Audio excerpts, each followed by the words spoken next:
Joining us to break down what some are calling Jussie Smollett's latest acting performance, criminal defense attorney and partner at the Bianchi Law Group, Bob Bianchi. Bob, thanks for coming on today. The prosecutor, as we've been following this case, had called Jussie Smollett a serial liar, and yet he maintains that he is the victim, and he said that on the stand.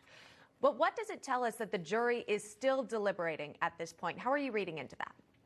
You never try to read the tea leaves of what a jury does, Emma, with regard to many cases I've tried. Sometimes they come in much quicker than you think.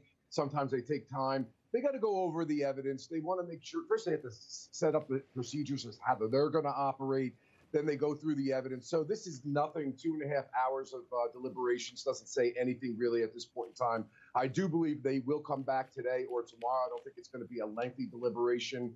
And so far, it would appear from what the summations were, very powerful for the prosecution because, listen, it's a credibility call between these two brothers versus Jussie Smollett. And ultimately, the prosecutor had the receipts, as it were, with regard to other evidence that supported the brothers' testimony in the case. And Smollett did, by all estimations of those that were in the courtroom, not a very good job on the stand, especially during a very contentious cross-examination with the prosecutor, where the prosecutor is scoring some significant points against Smollett's story. And we talked about this recently, but really what Jussie Smollett might be facing if perhaps the jury does not find him to be credible. What could be in his future? Would we see more acting performances, or could there be some sort of legal repercussions? It's a great question, Emma. I can just tell you from a person who ran a prosecutorial agency for a number of years that while this is a light sentence, it's a maximum 3-year sentence if he were convicted, and likely going to be a probation. If there is an opportunity as a judge, and the prosecutor would probably argue for some at least county jail time if that possibility exists. And here's the reason. Jussie Smollett, if he in fact is found guilty, set a community, set a nation, set the world on fire with regard to the racism that people felt with respect to this particular case. The Chicago Police Department put a tremendous amount of time, and the Cook County taxpayers had to pay for it. And ultimately, if this turns out to be a hoax, it actually deprecates or lessens the true and real cases where there are hate crimes. So as a prosecutor or a judge, I would want to send a sentence that's going to send a message that these laws are needed to protect genuine victims of crime and not people that are looking to get attention, wasting taxpayer money, and creating controversy and danger for no reason. So that's what's in his future with respect to that. And of course, he's got a civil suit that he's going to have to defend after this.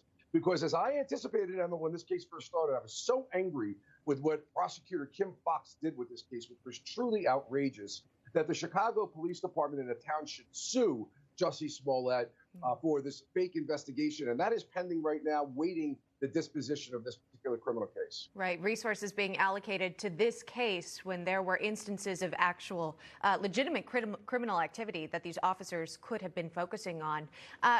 But the media, if we could just take a flashback in time of how they even covered this as well. Take a listen to Good Morning America. This was back in 2019, saying Smollett's story was very credible. Listen. An account that Chicago police have said has been consistent. He hasn't changed his story. They also said it's credible. Police have said that, and also that he has been very cooperative. He was very clear about the reasons why he sat down. It's been 2 weeks since that night in Chicago. And we're recalling CPD had said that he was lying. He spent a lot of time and money investigating the crime, as we've discussed here. Talk to me about the media's role in this case particularly.